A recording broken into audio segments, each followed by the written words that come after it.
Baik, selamat sore untuk kita semua. Terima kasih atas waktu dan kesempatan yang telah diberikan kepada kelompok kami. Kami dari kelompok 5 akan mempresentasikan materi kami tentang P3K. Yang berikutnya, untuk tidak memperpanjang kata, saya persilahkan kepada pemateri untuk memaparkan materinya. Saya persilahkan. Pengertian tujuan prinsip pedoman pertolongan pada kecelakaan. Pengertian P3K merupakan usaha pertolongan segera kepada penderita sakit atau cedera di tempat kerja dengan penanganan medis dasar. Tujuan P3K yaitu mencegah cedera bertambah parah dan menunjang upaya penyembuhan. Yang ketiga, prinsip P3K. 1. Sikap tenang atau tidak panik. Tindakan yang harus dilakukan tidak tergesa-gesa. Perhatikan si korban. Lakukan tindakan secara hati-hati. Yang kedua, perhatikan pernapasan si korban. Korban kecelakaan atau bahaya apapun perlu diperhatikan tentang pernapasan si korban.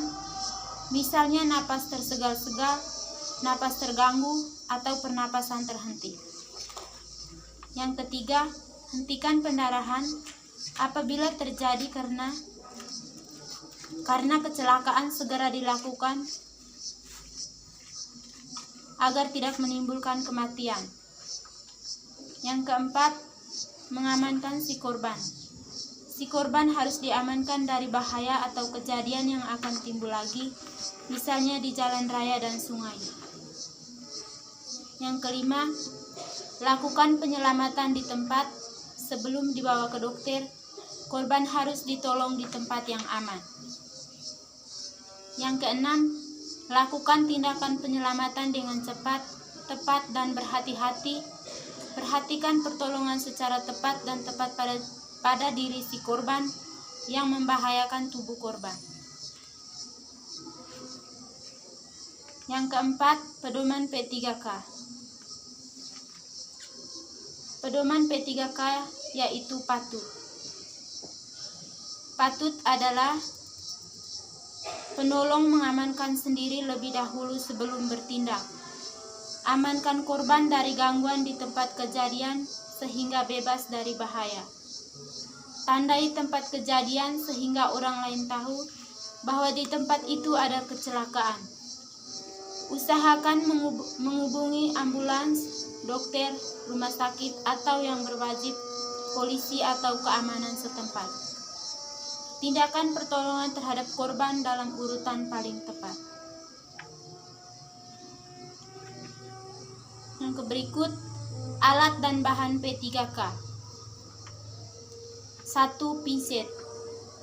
Pinset digunakan untuk mengambil kotoran atau serpihan pada luka. Yang kedua, perban atau kasa atau plester. Perban digunakan untuk membalut luka sementara. Sedangkan pula plester untuk menutup luka berukuran kecil. Jika tidak, bisa menggunakan mitela untuk membalut luka. Yang ketiga, cairan pembersih luka. Cairan pembersih luka digunakan untuk membersihkan luka sebelum ditutup dengan perban.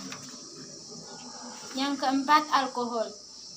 Alkohol digunakan sebagai alternatif untuk membersihkan luka apabila tidak ada cairan pembersih luka. Yang kelima, spray atau penghilang rasa nyeri. Spray penghilang rasa nyeri digunakan untuk mengurangi rasa perih di otot atau karena gigitan serangga. Yang keenam, sarung tangan. Sarung tangan digunakan untuk melindungi tangan dari kotoran. Yang ketujuh, hand sanitizer. Hand sanitizer digunakan untuk membunuh kuman-kuman yang mungkin ada karena luka. Yang kedelapan, obat penurun demam. Demam merupakan penyakit yang umum ditemui. Beberapa obat penurun demam diantaranya paracetamol, aspirin, dan acetaminophen. Yang kesembilan, obat anti alergi. Obat anti alergi dapat digunakan untuk mengobati alergi, baik alergi tertentu maupun alergi yang disebabkan karena gigitan serangga. Yang ke-10, antibiotik. Antibiotik berfungsi sebagai pelindung luka dari infeksi. Yang ke-11, obat batuk. Penting untuk selalu sedia obat batuk.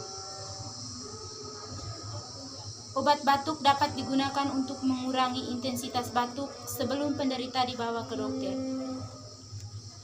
12. Balsem atau obat gosok. Balsem digunakan untuk menghangatkan tubuh. 13. Obat luka bakar. Obat luka bakar digunakan untuk mengurangi radang di kulit yang terbakar. Yang ke-14, oralit. Oralit digunakan untuk penderita dehidrasi tinggi. Oralit juga berfungsi mengganti cairan tubuh yang hilang. Selanjutnya, saya serahkan kepada pemateri kedua. Cara melakukan simulasi P3K dalam pramuka. P3K bagi pasien yang berhenti bernafas. Cara yang paling praktis dan efisien untuk menyelamatkan nyawa orang tersebut adalah dengan jalan menghembuskan nafas ke paru-paru korban. Langkah-langkah pertolongan dengan nafas buatan dari mulut ke mulut atau hidung sebagai berikut. Yang pertama, kepala korban diletakkan dengan posisi dagu mendongak ke atas. Yang kedua, rahang ditarik sampai ke mulut terbuka. Yang ketiga, penolong membuka mulut lebar-lebar dan tempelkan mulut korban rapat-rapat dan pencet hidung atau tutup hidung korban dengan pipi atau dapat juga dengan jalan tutup mulut korban rapat-rapat. Selanjutnya, penolong menempelkan mulut ke hidung korban dan pukulannya. Yang keempat, pengaturan ke mulut atau hidung korban kepada A. Orang dewasa secara teratur dan kuat ditiupkan 12 kali pada setiap menit. B. Anak-anak ditiupkan 20 kali setiap menit. Yang berikut P3K bagi orang sengatan listrik. 1. Penolong berdiri di atas karet, karton papan atau karpet yang dalam keadaan kering. 2. Gunakan tongkat kering atau papan kering untuk menarik atau mendorong kawat beraliran listrik yang menempel pada tubuh korban. 3. Setelah kontak dengan aliran listrik, tiada lagi selanjutnya segera dilakukan nafas buatan tanpa bantuan medis datang. Yang berikut P3K bagi pasien yang mengalami pendarahan parah. Yang pertama, luka ditutup dengan kain kasa kompres yang steril. Selanjutnya, kain kasa kompres tersebut ditekan kuat-kuat dan dengan tangan sampai pendarahan berhenti. B. Luka yang sudah dibersihkan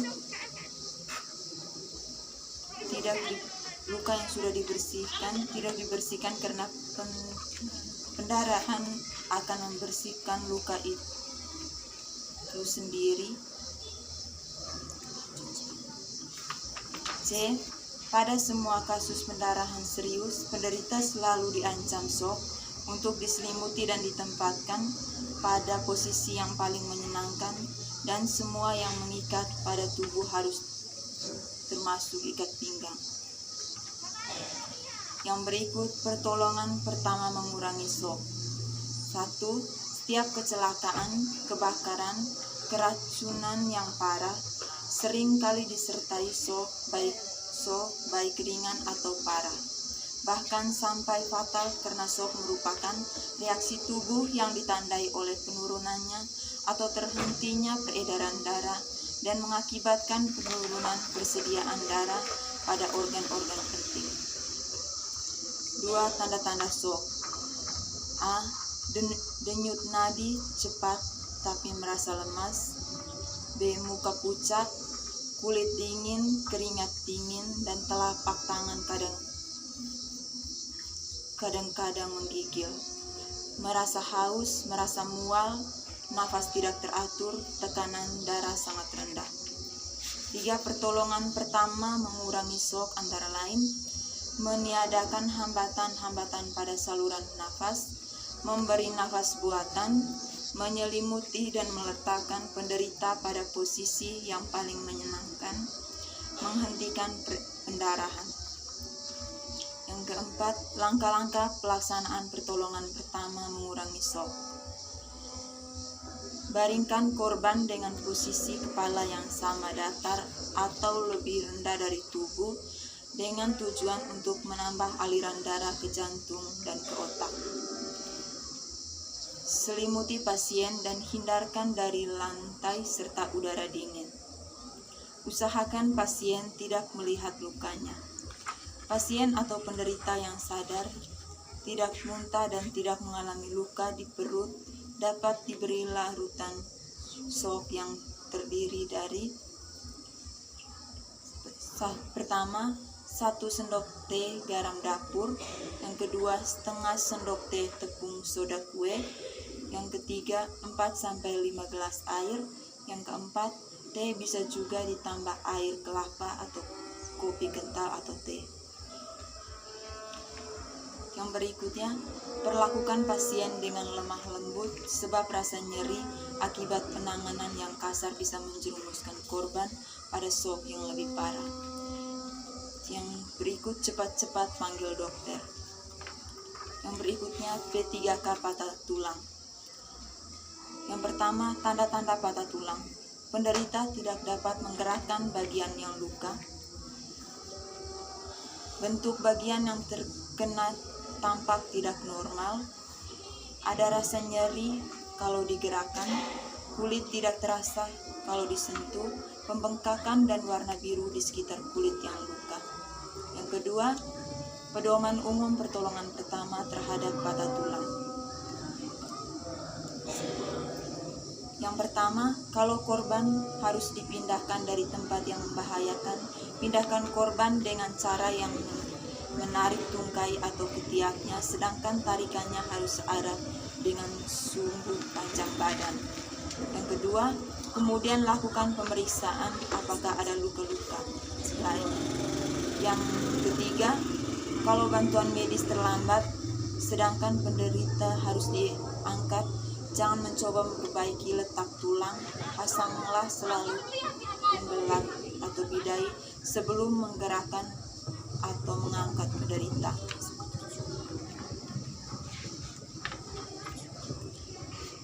Yang berikut pembalut dan pembalutan. Yang pertama, pembalut. Macam-macam pembalut, yaitu 1. Pembalut kasa gulung, 2. Pembalut kasa perekat, 3. Pembalut penekan, 4. Kasa penekan steril, yang kelima pembalut gulungan kapas, yang keenam pembalut segitiga. Yang kedua, pembalutan. Pembalutan segitiga untuk ujung tangan atau kaki. Yang kedua, pembungkus segitiga untuk membuat gendungan tangan. Yang ketiga, membuat telapak tangan dengan pembalut dasi. Yang keempat, pembalut spiral pada tangan. Yang kelima, pembalutan perban dengan bentuk angka ke tangan atau pergelangan tangan yang cedera. Yang berikut, transportasi dan evakuasi korban. Evakuasi adalah kegiatan memindahkan korban dari lokasi kecelakaan ke tempat yang lain yang lebih aman dengan cara-cara sederhana dilakukan di daerah yang sulit dijangkau dimulai setelah keadaan darurat. Penolong harus melakukan evakuasi dan perawatan selama perjalanan. Yang kedua, syarat evakuasi. A. Keadaan korban umumnya cukup baik. B. Tidak ada gangguan pernapasan. C. Pendarahan sudah diatasi. D. Luka sudah dibalut. E. Patah tulang sudah dibidai. Sepanjang pelaksanaan pemindahan korban, perlu dilakukan pemantauan dari korban F. Keadaan harus stabil, jalan nafas harus terbuka bebas, terus dimonitor secara ketat kondisi jantung, nadi, dan paru-paru. Yang ketiga, cara pengangkutan korban. Pengangkutan tanpa menggunakan alat atau manual pada umumnya digunakan untuk memindahkan jarak pendek dan korban cedera ringan.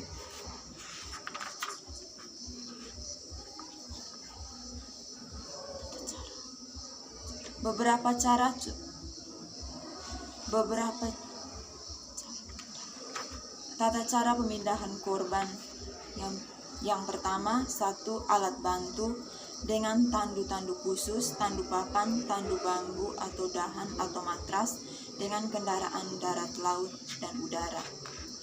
2. Tahapan persiapan pengangkatan korban ke atas tandu, pemberian selimut pada korban, tata letak korban pada tandu disesuaikan dengan luka atau cedera. 3. Caranya harus efektif dan efisien dengan 2 langkah pokok, yaitu gunakan alat tubuh dan beban seberapa mungkin dengan tubuh korban. Terima kasih, saya kembalikan ke moderator. Baik, terima kasih kepada kedua pemateri yang telah memaparkan materi kami pada siang hari ini. Yang berikutnya, sesi kesimpulan. Setelah sesi kesimpulan sebentar, kami akan membuka sesi diskusi lewat via WA Group. Terima kasih, saya persilakan untuk pemateri 1 untuk membacakan kesimpulannya. Kesimpulan, pertolongan pertama pada kecelakaan atau P3K merupakan perlakuan paling cepat dan tepat yang dilakukan oleh seorang dalam upaya pemulihan keadaan bagi orang yang sedang mengalami kecelakaan.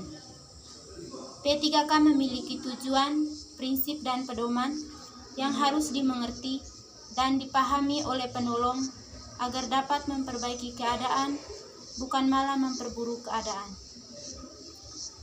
Karena sebagian besar orang malah panik dan tidak fokus untuk menolong dalam situasi kecelakaan, tetapi justru konsentrasi dengan ketakutannya sendiri.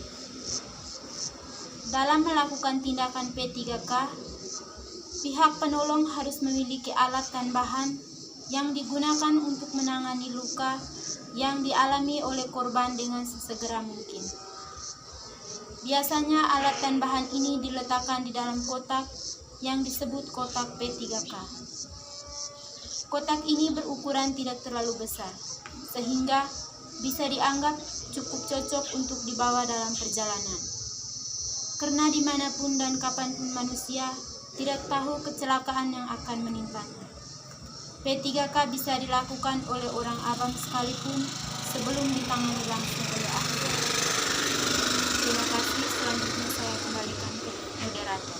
Baik, terima kasih untuk kesempatan yang diberikan kepada kami. Kami ucapkan terima kasih.